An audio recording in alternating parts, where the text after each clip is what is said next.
Let's start our class today on Nyaya Sutras. We are into the eighth class. So we'll start with the chanting first.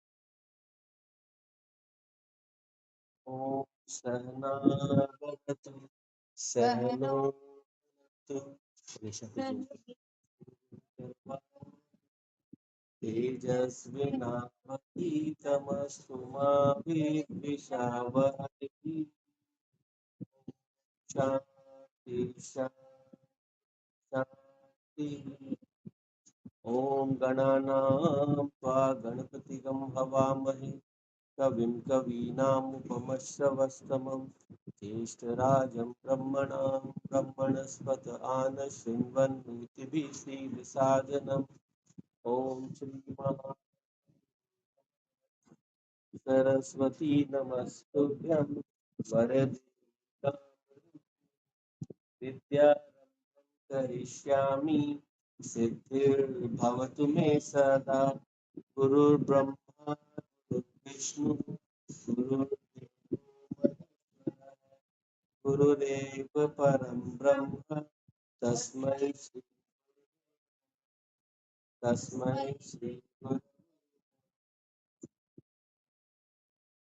So welcome everyone. We are starting on this class for the Nyaya Sutras. We have started this eighth class so far right now. So eighth class, we are basically looking into Nyaya, the Indian system of logic, which is the basis for all the darshan shastras. We know that there are six darshan shastras, the six sciences or six ways of understanding and knowing the reality. The reality, the supreme reality, which manifests all the different forms as the manifest reality in the form of this world and the people. So when we are looking at Nyaya, we have to be very careful that some terms here might be slightly different from that we use in some different Nyaya Shastra, in different Shastras. So, but they are basically saying the same thing only, just that the clubbing together of different elements is slightly different, right? So we saw in the last class, earlier class also, the definition of buddhi or knowledge, the way of knowing something, and there we saw buddhi is in Vedanta. Buddhi is basically the uh, intellect or the knowing faculty in isolation from the others. Buddhi is something that analyzes the inputs provided to it by the mind and the sense organs. Right? Sense organs receive the input, mind takes all the input and follows all the options, and buddhi finally makes a decision or it produces that knowledge which tells us the nature of the object that it has observed or the nature of action it is about to take when it has observed something. Right? So in this way, the buddhi is there defined there as a separate element, and there actually atma is defined as the infinite atma. But in Nyaya, we have seen earlier also, we saw we are into the 19th sutra now.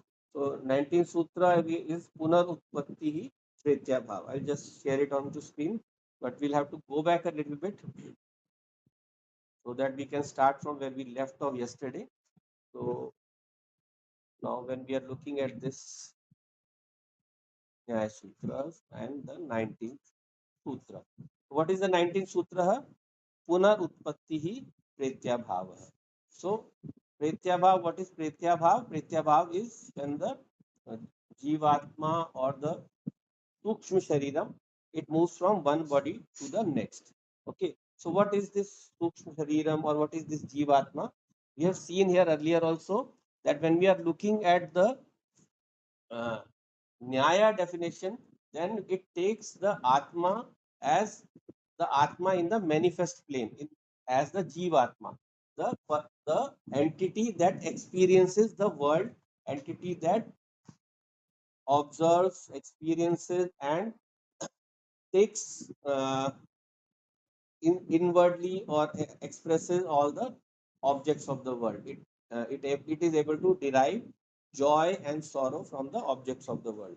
So that is the in total is the Atma there. So here the Atma or the Jiva Atma consists of primarily the uh, pure consciousness which is reflected on the mind, then the mind itself, the intellect, the sense organs, and the body, shariram. So that is why we will see that when we are looking at basically uh, the Advait Vedanta explanation, then we will see that there they consider Atma as just the consciousness, only consciousness, right? But when that Atma word is used in the different uh, texts, like one of the primary texts use is the Bhagavad Gita. So in Bhagavad Gita, there it will Atma we will find it is being used in different senses. It is used Atma is also used for the uh, body also. Atma is also used for the mind. Atma is also used for the sense organs. Atma is also used for the soul also, hmm, the consciousness. So all these are used. So there the Nyaya definition fits in more accurately. So there when you use the Nyaya definition as a composite entity, as a total, सब मिला करके जो बनता है, तो मिला के बनता है when it comes together, then this consciousness plus buddhi plus the mind plus the sense organs and the body. This form the Atma, the person, the individual, the unique entity that experiences the world. So this unique entity that experiences the world is the one that is described in Nyaya as Atma. So when we look at we were looking at the we started with the first sutra where we described the different 16 categories. So 16 categories: Praman, Pramey, Sanchay, Prayojan, Drishtant, Siddhant, Avyav, Tark, Nirnay, Vad, Jalp, Vidand, Hetvabhas, Thal, Jati, Nigrah, Sthananam, Tattva Jnana, Adi, Nishtraya, Shreyas Adhigama. So of all these 16 categories we have seen earlier.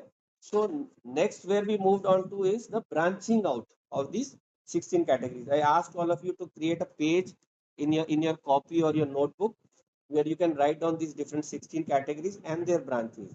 So your first page should consist of the 16 categories, and then second page each of the 16 categories and their respective branches. So the second page should have Praman and its branches. Third should have Pramay and its branches. So when we are talking about the third category, the second category, the second category you'll be putting on the third page. So there you have Prameya. So Prameya, when we see what is Prameya, the objects to be known or the things to be known, whatever is there in the world, and that includes the observer, that includes the individual, because he is also a part of the world. He is not separate from the world. He is not away or out of this world, right? He is very much a part of the world. So that individual is described as Atma. And when we go into the ninth verse, ninth sutra, that ninth sutra, the Prameya is described and its branches. So there we saw Prameya has nine parts, nine branches, right? So if Pramay has nine elements, they are Atma, Sharir, Indriya, Arth, Buddhi, Manaha, Pravritti, Dosh, Pretyabhav, Phal, Dukha, and Apvarga. So all of these, 12 pramayams, sorry, my error. There are 12 pramayams. There are 12 pramayams, right? So these 12 pramayams are then described in detail in the next sutras. So we did the in the 10th sutra, we saw the description of Atma, Ichha, Dvesh, Prayatna, Sukh, Dukh, Jnanani, Atmanolingam. Then in the next one, we saw Shariram, the body, the gross body, right? So without the gross body, this cannot be experienced. All the experience of the world, they are not possible. Even if we have the sense organs, the Indriya, the gross body will not allow you to experience them unless it is there as the house, as the abode, as the base. जब तक स्थूल शरीर नहीं रहेगा, आप कोई भी भोग नहीं कर सकते. You cannot enjoy anything in the world, right? So this we saw in the 10th one, the descriptions, right? And then we saw in the 11th one, shariram, the description of the body. And then uh, in the 12th verse, we saw the different indriyas, the organs of knowledge, jnana indriya. So ghan, rasna, chakshu, tvak, shotra, they are the indriyas. And then in the next, we saw the different elements, Prithvi, Vayu, Apaha, Teja, Vayu, Akasha, and then all the sense objects in the next verse, which is Gandha, Rasa, Rupa, Sparsha, and Shabda. These are all the Artha.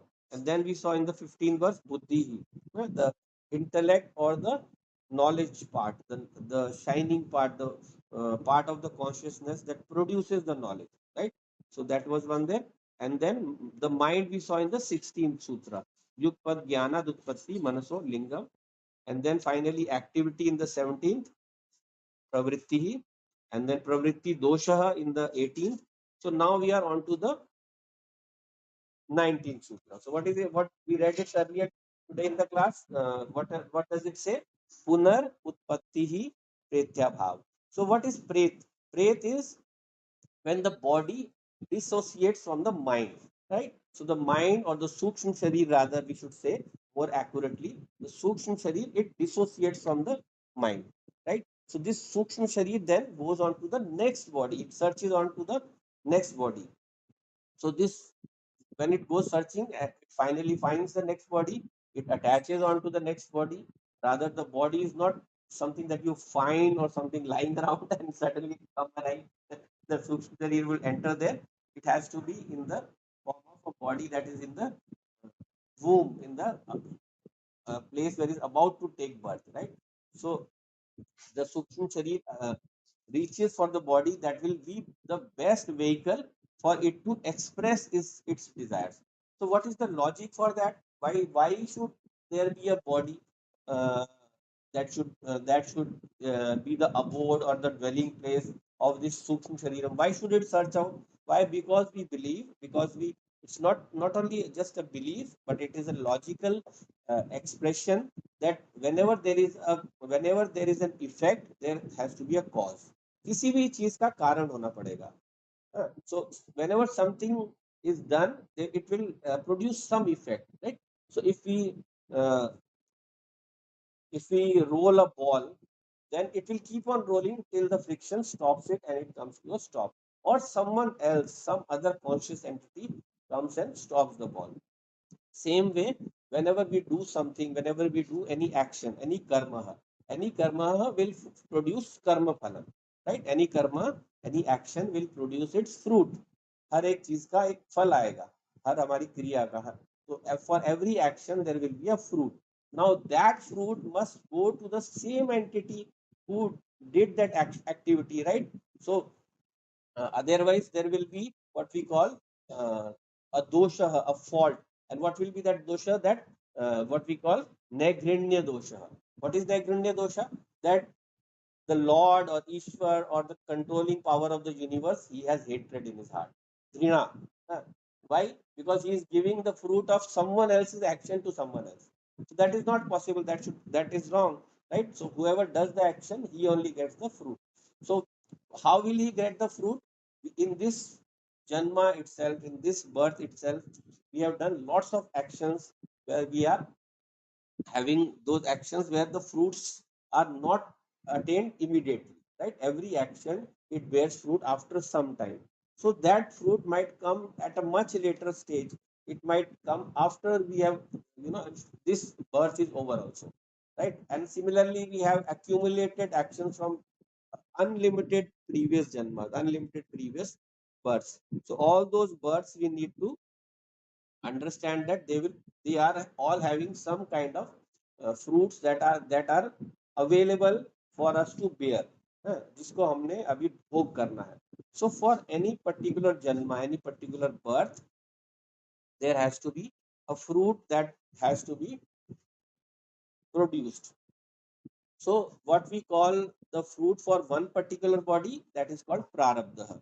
So for any particular birth, the all the fruits that we have to bear in that particular birth, the fruit that will fructify during the period of that birth, that they are available to us as prarabdha karma. The fruits that we will have to bear. And we saw earlier also, how does the fruit come?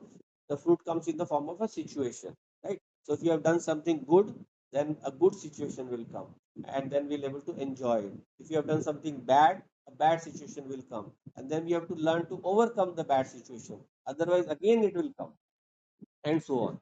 So all of these actions, they produce what we are calling as pritya bhav, right? So in the case of the body, there are two kinds of abhava. In the case of the body, there are two kinds of abhava. Abhava is when something is not present or something is not there, right? So in the case of the body, what is there, what happens for the body, we call there are two kinds of abhava. One is uh, the abhav when it is before born, huh? So before birth, and the second abhava is after death. So after death the body is not there. So what do we call it? Pradhansa bhav. After death, the body is destroyed, or the elements that are holding together are coming together to produce this body, they go back to their nascent state. The elements, they go back to their original state, right? So all of these five elements, when they go back to their natural state, the body that we see in the 50, 60, 100 years or so, that it exists, after that the body no longer exists. The elements go back to their original state. So the pradvansa bhav happens. After that the body is not there. And then before that body was there. So then before that there is the utpatti abhava, or uh, there is the birth. Before birth the body was not there. Utpatti abhava, right? So that is for the body, right? But for the body, the abhava is there. But there is one continuing entity which will carry all the impressions of our karmas. That is the sukshma shariram, the subtle body. The subtle body will carry all our karma phalams. So when it goes from this body to the next body, it is carrying all the impressions. So what happens there? Uh, when we are in deep sleep, what happens? What is functioning? Manisha, George, when we are in deep sleep, what is functioning? Are the sense organs functioning? Indriya, mind, is the mind functioning in deep sleep? No, mind is not functioning. Mind has dissolved, right? Mind is in the dissolved state. Mind is not working. Yes, it is functioning in the dream state. In the dream state, the sense organs are not functioning, the gross body is not functioning, but the mind is functioning. Mind is creating an entire new universe out of the subtle elements. Subtle elements in the mind. They are creating out of all our impressions, it is creating the dream. But in the deep sleep state, the mind is not working. But what is still working? What is still there out of the Sukshma Shariram? What part of it is still there? Consciousness is there always. Yes, George. Consciousness is always there. No, I'm not talking about consciousness. I'm talking about the Sukshma Shariram, the subtle body. Prana, right? Right? Prana is there. So prana is still functioning, right? So there, what happens is the mind, the sense organs have at after the dream state, the sense organs have merged into the mind, right? During the dream state. So during this dream state, the indriya or the sense organs, they have merged into the mind. And then in the deep sleep state, the mind and the sense organs both, they merge into the prana. Both they merge into the prana. And then this prana, having both of the sense organs and the mind merged into it, it separates or it detaches from the gross body. That is the point of death, right? So what is the definition of death according to our Nyaya Sutra, or Nyaya Shastra, or even the Vedanta? That is the detachment of the Sukshma Shariram from the Sthula Shariram. So the gross body and the subtle body, when they separate. What is also going along with the subtle body? सूक्ष्म शरीर के साथ और क्या जा रहा है? In Nyaya it is included, but in Vedanta, what is going along there? What are the three bodies? Sukshma Sharir, Sthul Sharir, and Karan Sharir, right? So Karan Sharir is still there. What does the Karan Sharir do? It gives direction.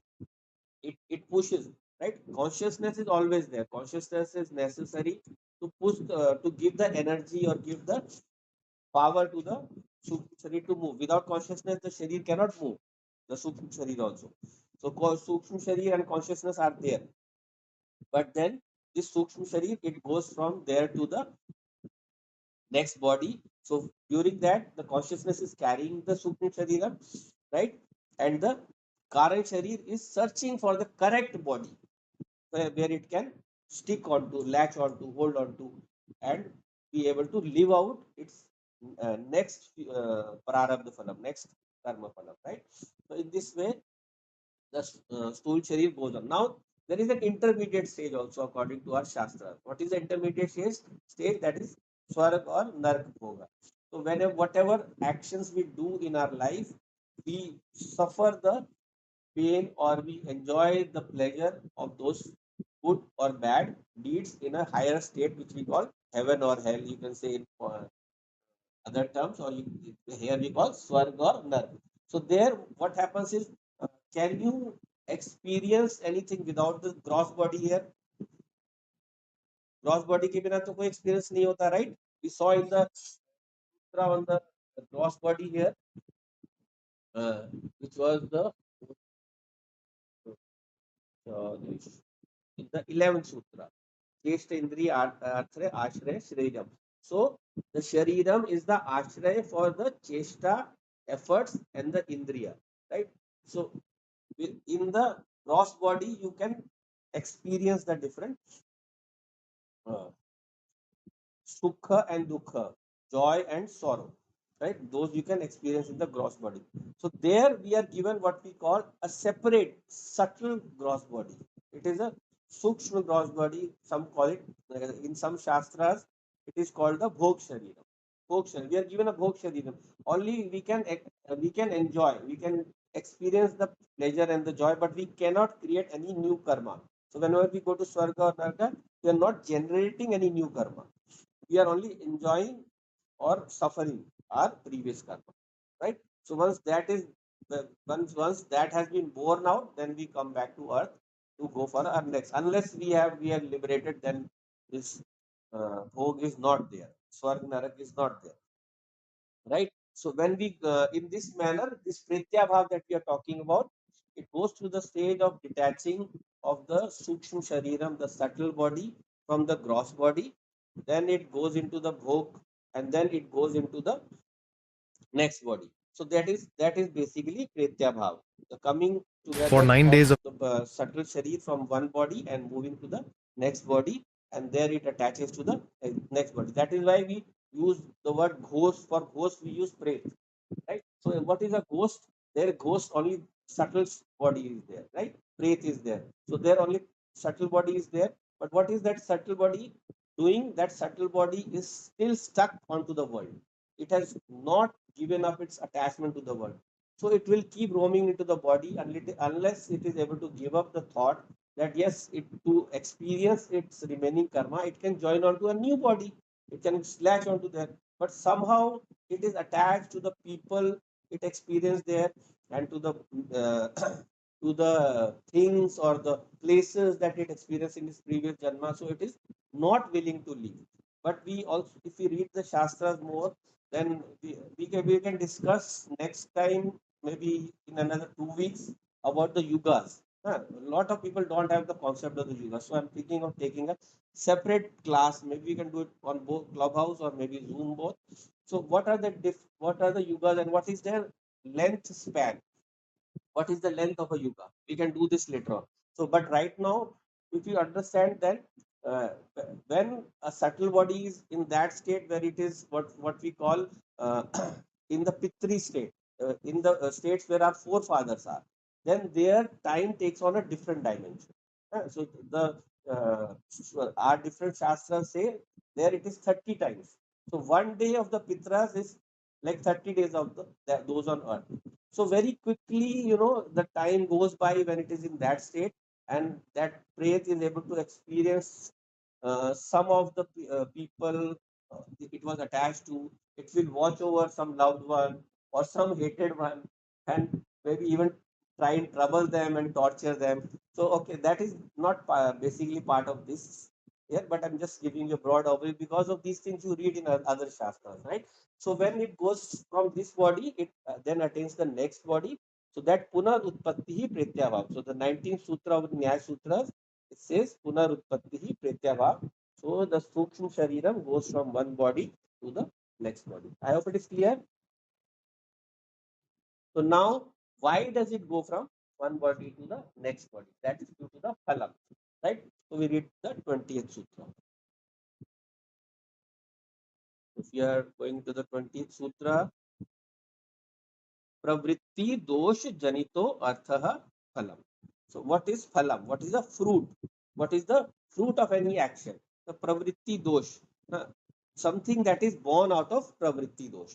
So what is pravritti dosh? Basically, pravritti is any activity, right? Any activity will use of fruit for you of something that is what we call in Sanskrit phalam, right? So any activity, anything you do, any action, we say every action will have a reaction or every action will bear some fruit. So that is the basic law of nature, right? That is basic law of karma. So in that, according to that law of karma, any action will produce a fruit. So pravritti dosh janito artha. But why is that word dosha used here? Why is the word dosha? Because pravritti is something that binds you to the world, right? Whenever you do some activity, you get a fruit. When that fruit, when you get that fruit, it you get an enjoyment. Hmm. That enjoyment might be positive or negative. So when it is positive, we call it sukha. When it is negative, it is called dukkha. Right? So those two experiences we gain from any fruit that we get.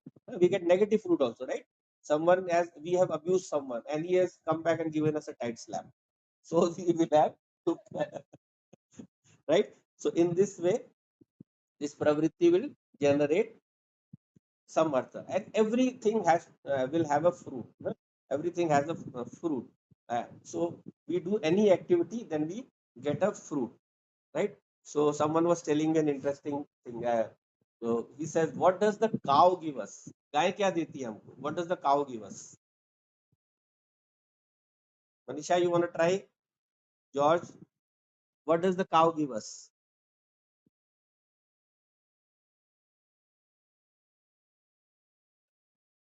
Hmm? Milk. Okay. Anything anything else?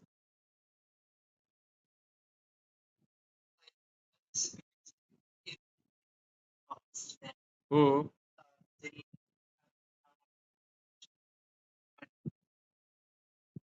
Yeah, basically what I'm saying is what it gives. So if you look at the products that are available from the cow, one is we call gobar, the cow dung, right?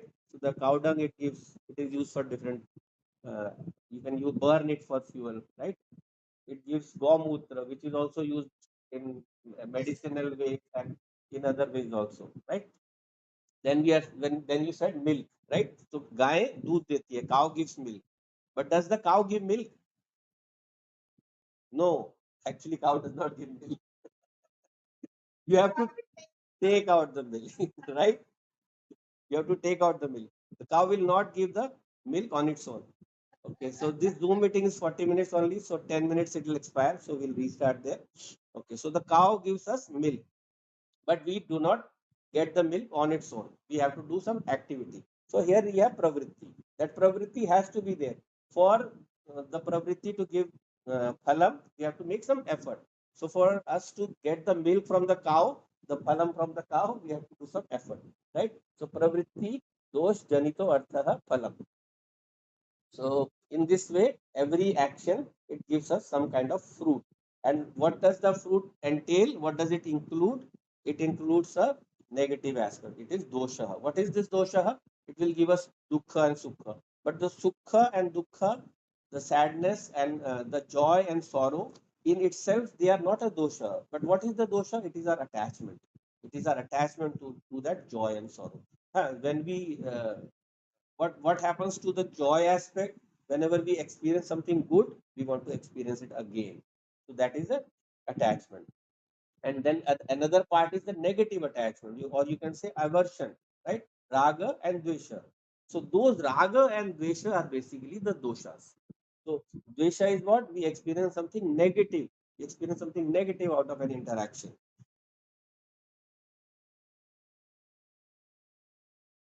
Okay, someone wrote something on the chat uh, for the cow food in different forms like milk. Okay, then it's left. So when we are talking about the sukha and dukha producing raga and dvesha. So what do these raga and dvesha do? They create further desires within us, right? Desires of the positive and negative kind. And these desires, they keep us running after those phalams, new fruits, new running after the good fruits, running away from the bad fruits. And that is the cycle of birth and death. We keep going through this cycle of this human life, running after the objects of our desire. But when we are ready to leave the body, then still our desires are unfulfilled. Something is still left. Oh, I could not do this. I wanted to be a musician. I couldn't complete that desire. I wanted to earn more money. I wanted to go to some more of my favorite places.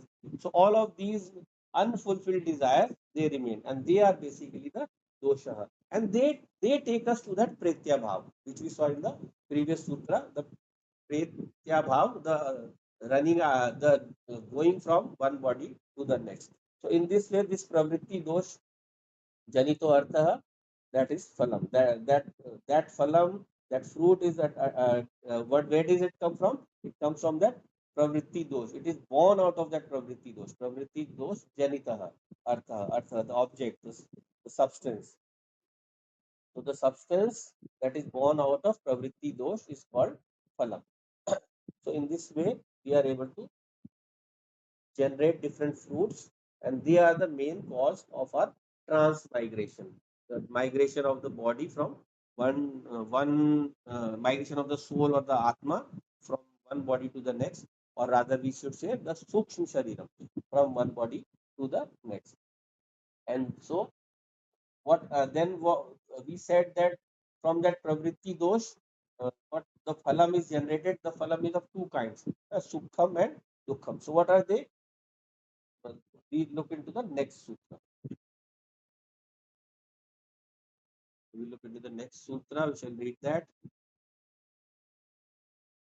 These are some of the things you've already done in Vedanta, but I'm bringing them up again because this is a part of this text, and you might know some meanings earlier, but if you revise, it will bring those back into your mind, right? And so, in this way, we are also able to establish if there is any difference between the two systems. As we have seen, there is no difference so far. The difference is only in the mode of expression, in the way it is expressed. All the darshan shastras are saying the same thing in different ways. There is no clash, but lot of people have found clashes because they have uh, not understood the aspect which is being described. Right? So we have thousands and I won't say thousand, millions of texts arguing and debating about the different darshan shastras and which one is correct or which one is wrong, or what they are saying, whether it's correct or wrong. But actually, if you look carefully, we look at the pure Sanskrit meaning, they are saying the same thing. I repeat this again and again because in any other class you go or any other system you study, you will find fault finding. You will find one is being studied, it will be find the fault of the other system. But that is not true. There is all the systems are saying they are providing different aspects of any study, right? So you can't say that if physics is teaching something and chemistry is teaching another thing, then they both are wrong. No, they are both talking about different subjects, right? So in this way, when we see to the next, look at the next one, badhana lakshanam dukkham. What is badhana? Badhana is when you are denied something. So what is dukkham? Pain. So what is the lakshanam of dukkham? Badhana. What is the uh, pointer or indicator of dukkham? When something has been denied to us. So dukkham is basically denial, right? So what is our true nature? Our true nature is infinite. Aham atma iti manyate. I am the soul. So if I am the soul, I'm infinite, right? So if something tries to deny me that infinity, something that is trying to reduce me, or something that is trying to give me not give me access to something, then it is dukkha. So anything we search for in the world, whenever we run after something, whenever we go after any desires, when that desire is not obtained by us, that is called dukkha. So this dukkha is basically the feature where we are denied our true nature. Our true nature is infinite. So all the objects of the world are within us. Nothing is outside us, right? But due to ignorance, we feel that the objects are outside us. Objects are separate from us. Hmm. So it because of because of this badhana lakshanam, because of this denial, right? So whatever sadness or whatever sorrow we incur, that is due to the denial of our true nature, right? A denial of any object takes us away from our infinity. Something is denied from us, something, a part of us is cut out. Any body part of our is, if it is cut off, it will hurt us, right? So this is something that is our common experience. But something this we conceive of ourselves as the body only. But are we only the body? No. The Atma is everywhere, is everything. The whole universe is within me. So that logic we have studied earlier, so I'm not bringing it up again. But when we understand that truth, that reality, then it is fine. But when we don't understand, then any object of the world, because it is a part of us only, but when it is denied to us, we feel that natural dukkha, even though we don't know the concept behind it, even we don't have the true knowledge to understand, but internally we feel denied. And whenever we feel denied, bhajana, then any denial is dukkha, right? So here Sukham is not described. So if you want to understand Sukham, what is the same thing? Uh, if it is Badhana, then it is opposite of it will be availability. If something is available to us, if then it is Sukham, right? Expansion of joy is Sukham. Uh, Contraction of joy is Dukkham, right? Something, what is joy? uh, that I am infinite, then I need nothing to complete it. That is Anandam. So, of the three characteristics of the Atma, Sat, Chit, Anand. Sat is I am infinite existence. Chit is I am all consciousness. And Anandam, I am infinite. So, uh, uh, infinite also translates to joy, because I am of the nature of joy. Why? Because there is nothing left for me to acquire. So when I acquire something, then something is adding to my true nature. Something of my true nature I am able to experience. That everything is within me. So this object, when I attain, then my true nature is not being denied to me. Right. So Bhadana Lakshanam is Dukkham, and Prapti Lakshanam is Sukham. Whenever we do any Prapti. So it is not mentioned here, but why? Because just it is the opposite. So of Vadana, when something is denied to us, then it is Dukkham. When something is made available to us, or something when we are allowed to gain, when we gain something, that is Sukham. So in this way, we have seen Sukham and Dukkham. These are the aspects of the Phalam, right? The Phalam that we saw in the 20th Sutra. Okay, so Zoom meeting is time is up. We do not have the full version here, so I'll just disconnect.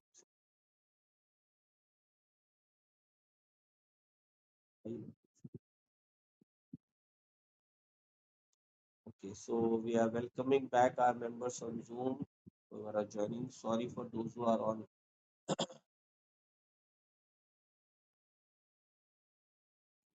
So let us start again.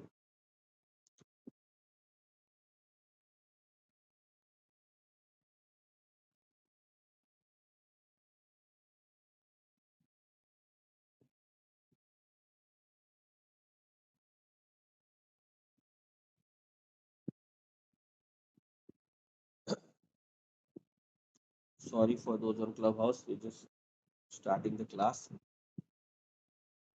Okay,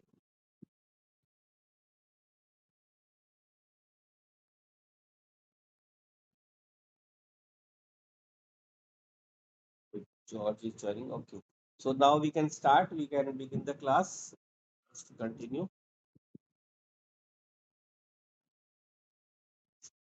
So we are talking. We are talking about the Dukkham and Sukham. So then we can go into the next sutra, which is the one on Apavargaha, Moksha, liberation. Just to share it on screen.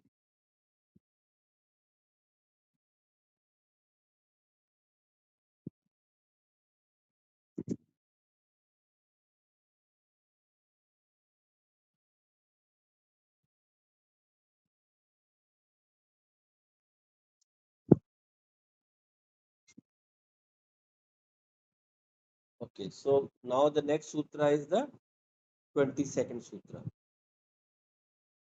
Tad atyant vimoksha apvargaha. So what is we saw in the previous sutra dukkham, pain. So what is moksha? Tad. So we starting on the 12th. In this 12th sutra, the tad atyant vimoksha apvarga. Tad atyant vimoksha apvarga. This is the next sutra after the one on pain. So what was that we saw? Pain. Pain is something that is of the nature of denial, badhana. So total release from that badhana. Tad atyant vimoksha apvarga. Apvarga is release, moksha. So, what is moksha or apavarga? The reaching that higher stage, that is absolute deliverance from that sukha and dukkha. So, how does that happen? How can that happen? We've seen that in Vedanta, it is the same process in Nyaya also, right? So, Nyaya we are through the knowledge of the 16 categories. In Vedanta, it is through the knowledge of I am infinite, I am Brahman, right? The knowledge of the Mahavakya. So what is the slight difference in that moksha and this moksha? The moksha is the same. The state of deliverance, the state of absolute release, like the mukti ka sthan, where nothing is able to hold on to us, right? So when I look at the nature of all the 16 categories, I have known all the different uh, 16 categories, and then I've also known the 12 objects to be known, prameyam, the bara prameyam, the 12 prameyams, the 12 objects to be known, right? So these 12 objects to be known, when they are known, the 12 prameyams, then I reach the stage of apavarga. I reach the state of uh, uh, upper is something higher, and varga is category, right? So when I go beyond any category, I go beyond all the categories.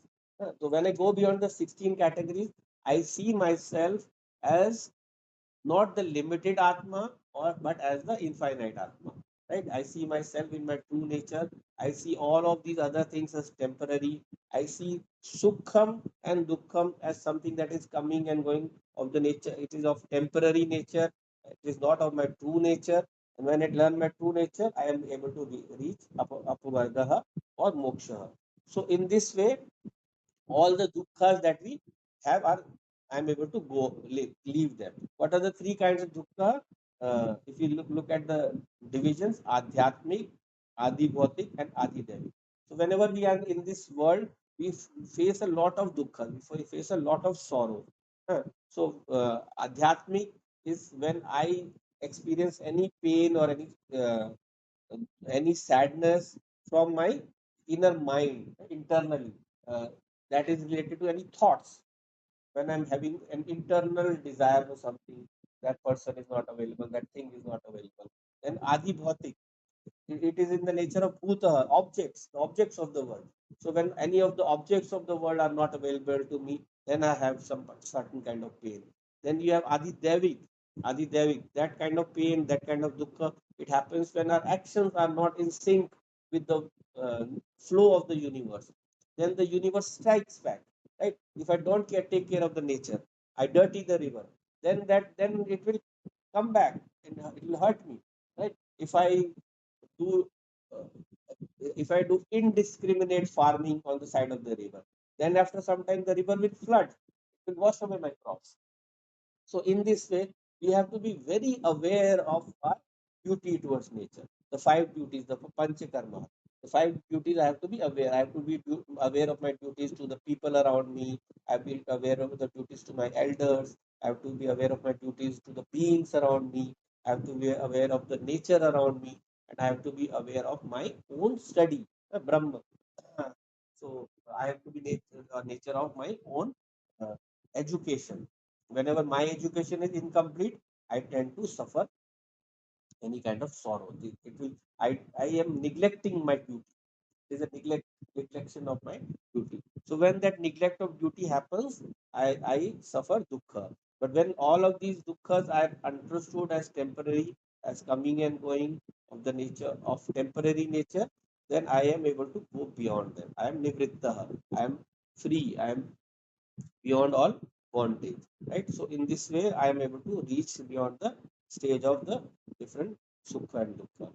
Okay, so then we are into the next sutra, which is a bit long. So I don't think I'll be able to cover it today. I'll just have read it and let you know the essence of it. But we'll discuss this in the next one. Saman अनेक धर्म उपपत्ते विप्रतिपत्ति उपलब्धि अनुपलब्धि व्यवस्था च विशेष अपेक्षो विमर्शः संशय. So here we are we go back to the original 16 categories, right? So praman, pramay, sanshay, prayojan in that way. So when we are going back to the original 16 categories, the praman has been discussed in detail. The pramay in its 12 categories, it has been discussed in detail. Next is sanshay. So that is the third one. But this one is the good thing about this is it does not have too many branches, or it does not have branches, right? There is only one element, so that takes lesser of course material for you, right? So sanshaya is basically doubt, right? So we'll discuss more detail about this in less in the next class. But if you are just give you a short overview. So what is this doubt? What is this doubt? Saman anek dharma, right? Every object has common properties. Every object has properties that are different from the other object. So saman and anek dharma, conflicting qualities, conflicting objects, right? And upapatte that are present in any object. So in any two objects, there might be different kinds of properties, different kinds of qualities. Hmm. And then upalabdhi, anupalabdhi, they might be available to us or they might not be available to us. So विशेष अपेक्षे है विमर्शः. So in any casting any firm opinion about them becomes difficult, right? So if we look at something shining from afar, so we can, it can be of the we a very popular example in Vedanta, that it might be silver or a seashell, seep or Shakti or Shukti or Rajat, we call it. So what is Shukti? Shukti is a seashell, and then Rajat is silver. So we are unable to decide whether it is silver or seashell because they are both reflecting a similar kind of light, and from far they will appear as the same object, or we can't decide which of the two objects it is there. So even though there is a seashell, we might think of it as silver. So seashell is considered valueless in those times. These days, people consider it more valuable, and silver was considered more valuable. So running after a seashell, thinking it is a piece of silver was considered an exercise in futility, right? Seashell is of no use, but silver is an expensive metal. So in this way, we have a sanshay, a feeling of doubt between that. So this we'll look up in more detail in the next class. We'll continue there. Today we'll wind up. Uh, then I'll just say something about the next activity we have to do. Om Purnamadah Purnamidam Purnat Purnamudachyate Purnasya Purnamadaya Purnameva Vashishyate. Om Shanti Shanti Shanti. Hari Om Shri Paramatmane Hari. Okay, so we are winding up. We finished today's class. We have, I've been thinking about an idea. I've observed a lot of people have a lot of confusions about our different yugas, the different time scales. Hmm. So a lot of doubts are there. So I want to clear them up. Even a lot of knowledgeable people are arguing with each other on Facebook or other places. So next class we will have on the Nyaya Sutra only.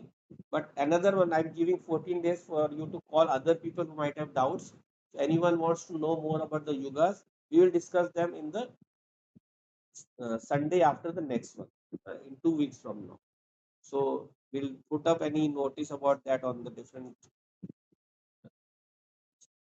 places, and anyone wants to join, they can join. I hope you would like to know about that, George, or do you already know very well about the yugas?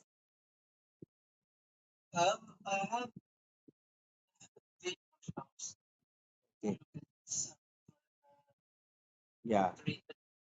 With Satya Kali Yuga. Yeah. Hmm.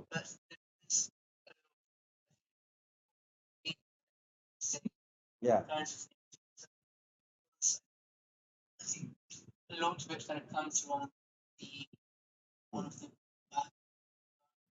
Yeah. But it is there in there. Yeah. Bhagavata is there. It is there in the Shiv Purana also. Vishnu Purana also. Even in the Gita, it is there. Lot of places. But there some fantastic time scales are mentioned. But some places, some other time scales are mentioned. Actually, we have to understand the relevance of all of those. So I want to clear up all the doubts about that. We take that up in a couple of weeks from now, right? Okay. Okay, then we'll wind up today's class, and thank you all for coming. Thank you so much, all of you. Tanisha, George, have a wonderful day, have a wonderful week ahead. God bless both of you. Stay happy always. Okay. Bye. Take care. God bless the people on Clubhouse too. I think all of you. Bye now. Bye.